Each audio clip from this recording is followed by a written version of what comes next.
Hablemos de investigación médico-legal en inhumación ilegal para la materia de medicina forense por la alumna Evelyn Anel García Corona. Comencemos definiendo la palabra inhumación, ya que para hablar de inhumación ilegal tenemos que entender qué es la inhumación, y esta se deriva del latín inhumare, que significa en tierra, por lo que ha de entenderse como la acción de enterrar a un cadáver en los sitios determinados a tales fines. En concreto, cuando hablamos de inhumación, hacemos referencia a la opción de depositar los restos de las personas fallecidas en una sepultura como el suelo o en un nicho como la pared. Ahora hablemos de la historia de las inhumaciones, ya que se tiene un registro amplio de que las inhumaciones comenzaron muchísimos años atrás. Esto a partir de los paleocristianos en el siglo II después de Cristo. Ellos tenían la costumbre de guardar las reliquias de sus mártires, ocultándolas en catacumbas o lugares a inmediaciones de los caminos. Prontamente se generalizó la tradición de sepultar a los cadáveres dentro de las ciudades y de sus poblados. Llegado el año 381, en el Imperio Romano, se promulga la primera ley que se conoce para inhumación. Esta recalcaba la necesidad de colocar a los restos mortales en las afueras de las ciudades por razones sanitarias. Prontamente, esta ley alcanzó a generalizarse, llegando así a colonias de Oriente como de Occidente. Enseguida, dentro de la península ibérica, se dice que los primeros cristianos inhumaban a los cuerpos de los santos mártires a extramuros de las poblaciones. Después, cuando se terminó la persecución cristiana, se edificaron basílicas en los lugares donde se tenían colocadas las reliquias de los muertos, por lo que se volvió una costumbre guardar los cadáveres en sitios cercanos a los restos de los mártires. Es así como se llega al año 563, dentro del Concilio de Bragas. Aquí se crea otra ley donde se decía que solamente se permitieran las inhumaciones en los atrios. Esto porque dentro del poblado se decía que no era peligroso que se inhumaran a los cuerpos fuera de los templos. Sin embargo, muchos prelados franceses ignoraron las disposiciones y volvieron a sepultar a sus deudos en las naves de las basílicas y en las cátedras. Incluso en los monasterios se enterraron los cuerpos de monjes hasta en los sótanos y pasillos de sus casas de oración. Se llega al año entonces de 1787 y dentro del Concilio de Tolosa se crean dos tipos de cementerios para la inhumación. Uno era para los obispos y señores feudales y otro para los vecinos en lugares especiales. No obstante, muchos fieles se opusieron a dichos preceptos, argumentando que ni la Iglesia ni la higiene pública iban de acuerdo con tales ejercicios, ya que al bendecirse un templo no se hace mención de que debe utilizarse como cementerio, pero que cuando se santifica un cementerio se hace referencia a su finalidad de ser morada para los difuntos.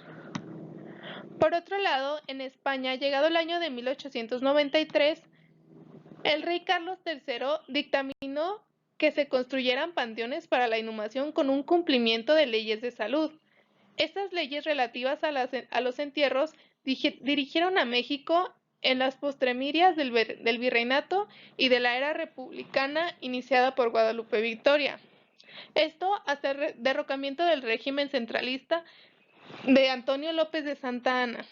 Pero con el advenimiento de las leyes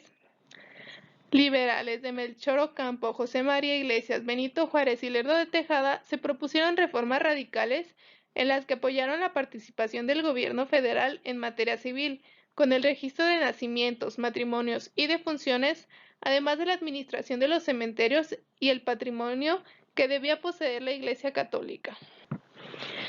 Es hasta el año de 1859, el día 31 de julio, que el gobierno de la República secularizó los cementerios, quitándole su responsabilidad a los obispados y a sus parroquias. En ese momento pusieron bajo el cuidado de estos a los ayuntamientos de cada municipio y dispusieron que cada inhumación debía contar con la autorización de un juez civil, contando con testigos, y esto solo después de que ocurrieran al menos 24 horas de haber fallecido. Que ya vimos cómo se define la inhumación y cómo empezó, podemos hablar acerca del reglamento de la Ley General de Salud en materia de control sanitario de la disposición de órganos, tejidos y cadáveres de seres humanos para entender qué está permitido por la ley para poder realizar una inhumación. Y para que la ley sea cumplida, es necesario que la administración de justicia sea realmente justa, que haga aplicable la ley de manera objetiva y homogénea a todos los ciudadanos para dar un factor de contraste objetivo a pruebas como la confesión y el testimonio. Y es así como surge la ciencia forense que aporta la prueba científica para así poder hacer en materia legal lo que no se está haciendo legalmente. Ahora sí podemos hablar de lo que es legal para la inhumación. Esto según el reglamento de la Ley General de Salud. En el artículo sexto nos definen algunos caracteres para poder entender de lo que estamos hablando. En este se describe el cadáver como el cuerpo humano en el que se haya comprobado la pérdida de la vida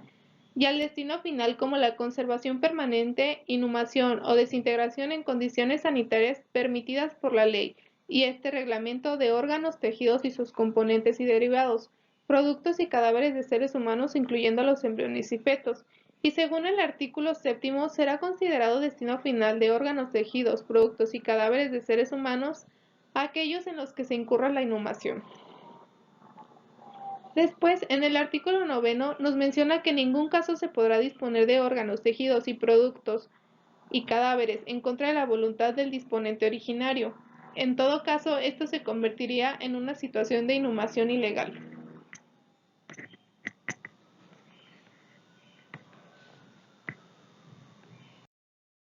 De otra manera, el artículo 63 nos informa cuál será la forma correcta para llevar a cabo una inhumación ilegal. En este nos menciona que la inhumación o incineración de cadáveres solo podrá realizarse con la autorización del encargado o juez del registro civil que corresponda, quien se asegurará del fallecimiento y sus causas y exigirá la presentación de un certificado de defunción. Y según el artículo 109, solo se permitirá la inhumación o cremación posteriores a las 48 horas del fallecimiento cuando se haya autorizado y realizado el embalsamiento o la conservación del cadáver. También nos menciona que es necesario para que se realice una inhumación presentar dos papeles importantes. Una es el acta de defunción, que este es un documento oficial que prueba el fallecimiento de una persona y cuya presentación es un requerimiento indispensable, al igual que la autorización del registro civil, que este será un oficio del Ministerio Público y de Regulación Sanitaria de la Secretaría de Salud, y junto con estos dos se podrá aceptar o negar una inhumación de forma legal. Es por eso que en lo que concierne a la ley, el lugar adecuado para llevar a cabo inhumaciones legales será el cementerio, y según el artículo primero del Reglamento de Cementerios, el establecimiento, funcionamiento y conservación y operación de cementerios en el Distrito Federal constituye un servicio público que comprende la inhumación, exhumación, reinhumación y cremación de cadáveres, restos humanos y restos humanos áridos o cremados. Y según el artículo sexto, corresponde a la delegación presentar los servicios públicos de inhumación, exhumación y reinhumación de cadáveres, restos humanos y restos humanos áridos o cremados en los panteones civiles generales, delegaciones y vecinales. Hablando del artículo 19, se nos menciona que los concesionarios del servicio público de panteones llevarán un registro en el libro que al efecto se les autorice de las inhumaciones, exhumaciones, reinhumaciones y demás servicios que presenten, el cual se podrá ser requerido en cualquier momento por la Jefatura del Registro Civil y Cementerios del municipio y las autoridades sanitarias competentes. Y según el artículo 20, esto nos menciona que los concesionarios del Servicio Público de Cementerios deberán remitir dentro de los primeros 3 días de cada mes a la Secretaría General,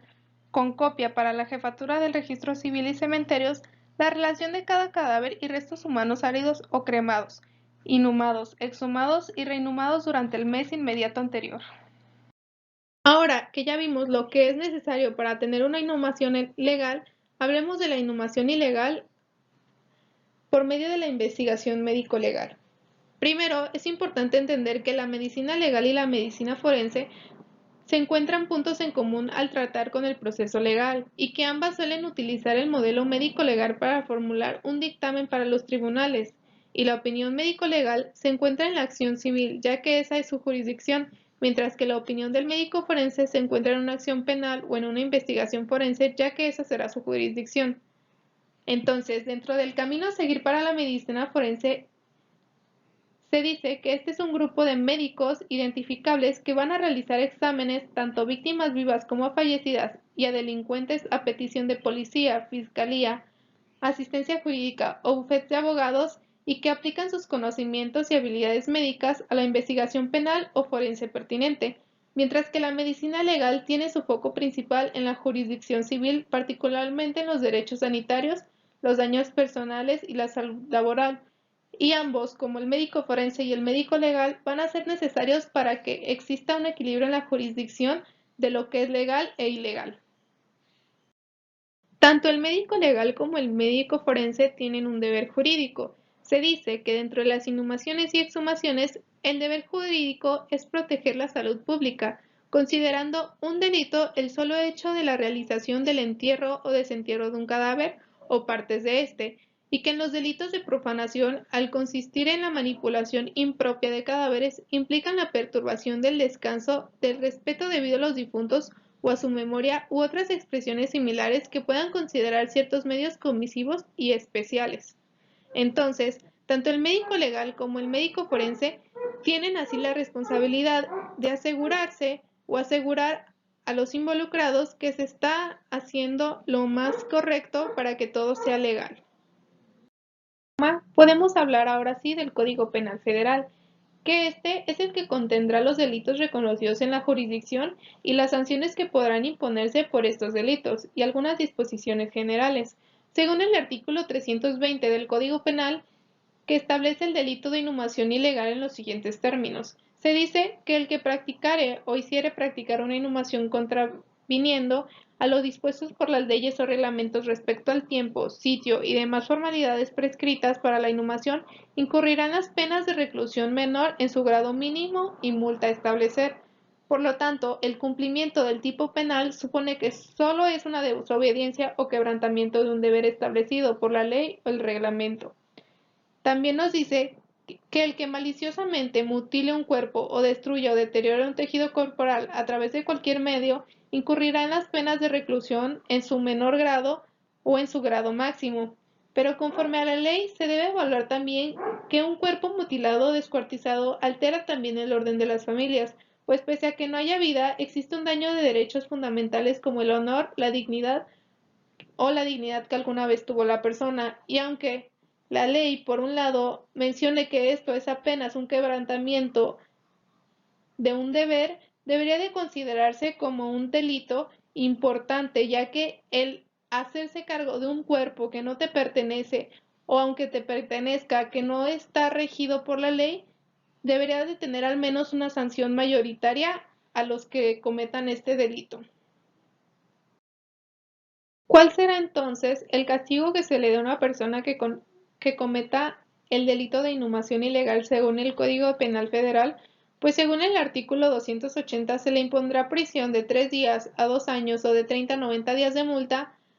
al que oculte, destruya o sepulte un cadáver o un feto humano sin el orden de la autoridad que deba darla o sin los requisitos que exijan los códigos civiles y sanitarios o leyes especiales. Y de acuerdo a la Ley General de Salud en el artículo 135, cuyo inciso primero dispone que solo en cementerios legalmente autorizados podrá efectuarse la inhumación de cadáveres o restos humanos y que en la incisión del segundo permite el director general de salud autorizar la inhumación temporal o perpetua de cadáveres en lugares que no sean cementerios en las condiciones que establezca cada caso en situaciones especiales. También se le impondrá la prisión de 3 días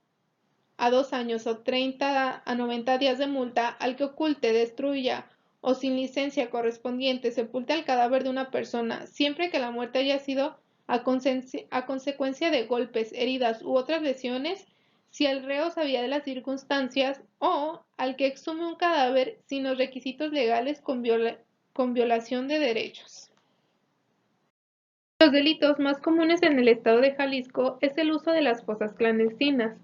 que ésta, según la Secretaría del Gobierno, definió fosa clandestina como un lugar en el cual se inhumaron cuerpos o restos humanos sin seña alguna que denote su existencia, sin el conocimiento de las autoridades o con el propósito de ocultar el paradero de una o más personas.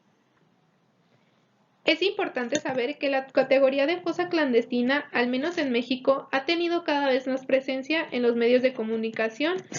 en el discurso de las autoridades, en la investigación académica y en las leyes durante la última década, en especial a partir de los hallazgos de decenas de entierros con restos humanos en los alrededores de la ciudad de Iguala, en Guerrero, durante la búsqueda de campo de los 43 estudiantes de Ayotzinapa. Es por eso que uno de los principales delitos en el estado de Jalisco fue investigado en el año 2021, llevando un registro en medios de comunicación monitoreados por la Unidad de Análisis y Contextos de la CDHJ desde el 1 de enero de 2021 hasta el 31 de diciembre, en donde se evaluaron las tres distintas dinámicas delictivas más importantes, en las cuales se evaluó la privación ilegal de la libertad, la privación ilegal de la libertad de homicidios y las fosas clandestinas, que aquí la evaluaban como el lugar en el cual se inhumaron cuerpos o restos humanos con el propósito probable de ocultar el paradero de las víctimas. Aunque más recientemente se ha estado realizando un esfuerzo de catalogación y recuento a nivel nacional y se ha informado en términos generales y con cifras agregadas acerca de esta realidad,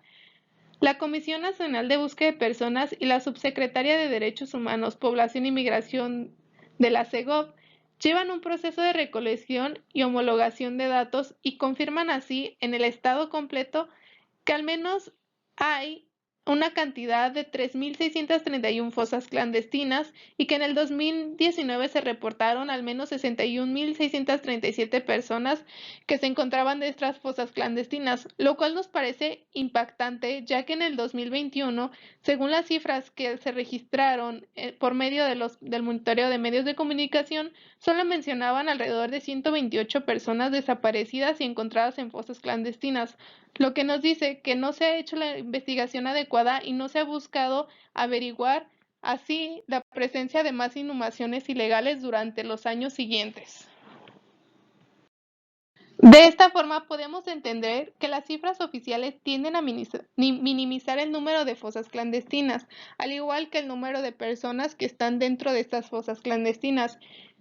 Así, hay una dificultad objetiva en saber cuántas son y dónde se ubican, también porque hay divergencias en los criterios de clasificación entre distintas agencias federales y entre estas y las estatales. No han existido requisitos claros en México para que los estados informen al gobierno de estas fosas clandestinas y el gobierno federal no mantiene una base de datos exhaustiva sobre las mismas. Es así que nos preguntamos cuál es el orden de aprehensión por este delito. Y de esta forma podemos entender que no basta para que pueda proceder la aprehensión y detención de un individuo la acusación formal en su contra de cualquier hecho determinado, sino que también es necesario que éste reúna los requisitos o características de ser delictivo y merecer la pena corporal. Según el artículo 125, el Ministerio Público que inicie una averiguación previa podrá citar para que declaren sobre los hechos que se averigüen a las personas que por cualquier concepto participen en ellos o parezca que tengan datos sobre los mismos.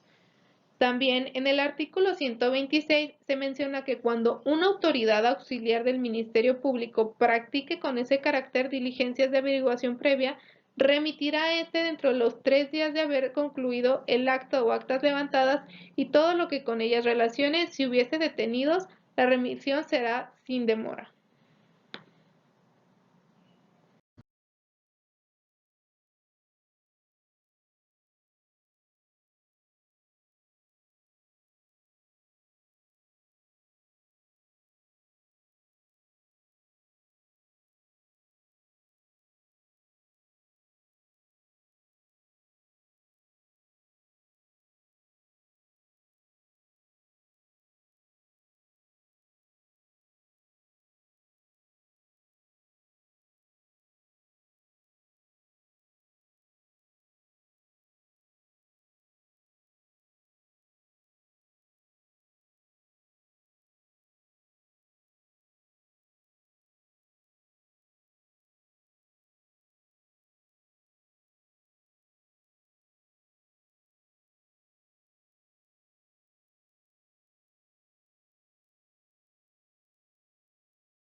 Ahora vemos la presentación de un caso clínico para la materia de medicina forense. Comencemos presentando la ficha clínica de nuestra paciente. Ella ingresa en septiembre del 2009 con nombre AC para no dar su identificación oficial, de sexo femenino, con fecha de nacimiento desconocida. Ella menciona que tiene 18 años, que su estado civil es estar soltera y su situación laboral actual es en paro ya que no trabaja. En cuanto a su principio y evolución del padecimiento actual, tenemos a una femenina de 18 años de edad con embarazo del segundo trimestre, que ingresa al servicio de urgencias 20 minutos después por su propio pie, al ser agredida con un arma punzocortante, específicamente un cuchillo aproximadamente de 20 centímetros de largo a nivel del cuello entre la zona 2 y 3 del sitio de salida. En la imagen podemos observar a nuestra pequeña paciente con el cuchillo atravesando el cuello, en donde podemos ver el mango del lado izquierdo y el sitio de salida del lado derecho. En cuanto a los signos vitales de nuestra paciente, podemos ver que su tensión arterial se encuentra en 168 miligramos de hidrógeno, una frecuencia cardíaca de 100 latidos por minuto, una frecuencia respiratoria de 24 respiraciones por minuto, una temperatura axilar que va a los 36 grados Celsius, una saturación del 96% de forma basal y una glucemia capilar de 100 miligramos por decilitro, que si evaluamos se encuentran todos dentro de los rangos normales para los signos vitales. En cuanto a la exploración física de nuestra paciente, ella ingresa con un sangrado moderado en el sitio de entrada, con limitación para la apertura de cavidad oral y para movimientos de lateralización del cuello, con mucosas regularmente hidratadas, fonación normal, deglución adecuada, sin déficit sensitivo o motor de extremidades. De las superiores, ningún dato de compromiso de la vía aérea, precordio rítmico con incremento de la frecuencia cardíaca adecuada entrada y salida de aire a nivel pulmonar, con un abdomen con un fondo uterino que va a los 15 centímetros de la sínfisis de pubis, auscultando la frecuencia cardíaca fetal con 160 latidos por minuto sin dolor a la palpación. Lo que nos dice que también el feto que nuestra paciente lleva se encuentra en un adecuado estado. En cuanto a la exploración complementaria, podemos ver en las laboratoriales con una hemoglobina de 5 gramos sobre decilitro, que según la estratificación de la OMS, nuestra paciente se encuentra con una anemia grave grado 4, un hematócrito del 16%, que nos especifica que está muy por debajo del nivel normal, que en mujeres va desde el 30% hasta el 36%. Leucocitos de 8200 que nos hablan de una leucopenia y unas plaquetas de 150,000 que apenas si llegan al rango para no ser considerado una plaquetopenia. En lo que además concierne se encuentra dentro de los parámetros normales. También a nuestra paciente se le realizó una radiografía AP lateral y una en donde se aprecia la ubicación del arma punzocortante. Podemos observar, en todo caso, que el sitio de entrada, que está en esta zona, se encuentra a nivel del cartílago cricoides hasta el ángulo de la mandíbula, y el sitio de salida va desde la mandíbula hasta la apófisis mastoides por este lado. Después de una evaluación exhaustiva a nuestra paciente, se decidió dar un tratamiento de cirugía general. Entonces, Cirugía General decide una revisión quirúrgica de manera inmediata, en donde se realiza la traqueotomía para asegurar la vía aérea. El abordaje consiste en una incisión cervical en J, como podemos observar en esta imagen, en donde se realiza una disección de la piel y el músculo plasmático. Localizan de esta forma la arteria carótida y vena yugular, encontrando el objeto punzocordante entre la arteria lingual, el tronco principal de la arteria carótida y el nervio glosofaringeo sin evidencia de lesiones. Posteriormente, se diseca el lado contralateral cervical también en J, encontrando el cuchillo entre la arteria facial y faringea posterior. Se procede a protección vascular bilateral y liberación del objeto. Se explora la cavidad oral y no se encuentra ninguna lesión. De esta forma se decide colocar un drenaje en ambas incisiones. Posterior a la intervención quirúrgica que se le realizó a la paciente, se decide ingresar a la unidad de cuidados intensivos, donde se mantiene con apoyo ventilatorio mecánico por 24 horas. Durante su estancia en la unidad de cuidados intensivos, se transfundieron concentraciones eritrocitarias hasta la mejoría de la hemoglobina a 12 gramos. Se hizo una endoscopia de tubo digestivo reportándose normal. 48 horas después se encuentra tolerando la vía oral y egresa de la unidad de cuidados intensivos al servicio de cirugía general, donde permanece 48 horas más, evolucionando así satisfactoriamente y posteriormente ingresa para mejoría. Se menciona que la única secuela encontrada fue dolor de moderada intensidad a los movimientos de flexión, extensión y lateralización del cuello, así como una hiperestesia pericicatrizal, por lo que se refiere al servicio de medicina física y rehabilitación para su manejo y mejoría de la paciente. Se decide realizar el parte de médico de lesiones, dando así el nombre de la unidad médica al Hospital Civil Dr. Juan I. Menchaca, con número de notificación 043, a la fecha 2 de septiembre del 2009, con un horario de notificación de las 17:50.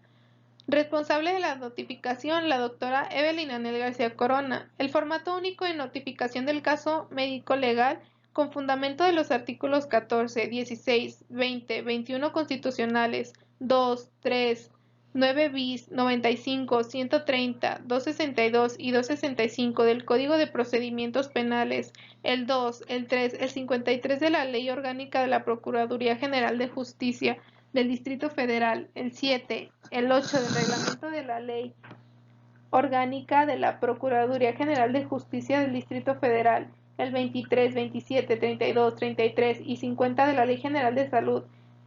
el 19 y 92 del Reglamento de Atención Médica de la Ley General de Salud, el 6, el 7, el 8, el 16 bis de la Ley General de Salud del Distrito Federal, el 47 de la Ley de Responsabilidad de Servicios Públicos y la norma mexicana del expediente clínico, me permitió hacer de su conocimiento que el paciente cuyos datos se detallan a continuación presenta una patología que probablemente se relacione con un caso médico legal. Se notifica a la autoridad que la paciente de nombre Andrea Casillas, que es en caso un nombre ficticio para no delatar a la paciente involucrada, con ubicación de cama U12, con edad de 18 años, siendo mujer en el servicio de urgencias con una hora de ingreso de las 13:50 horas de la tarde, con número de expediente 21 14 52 13,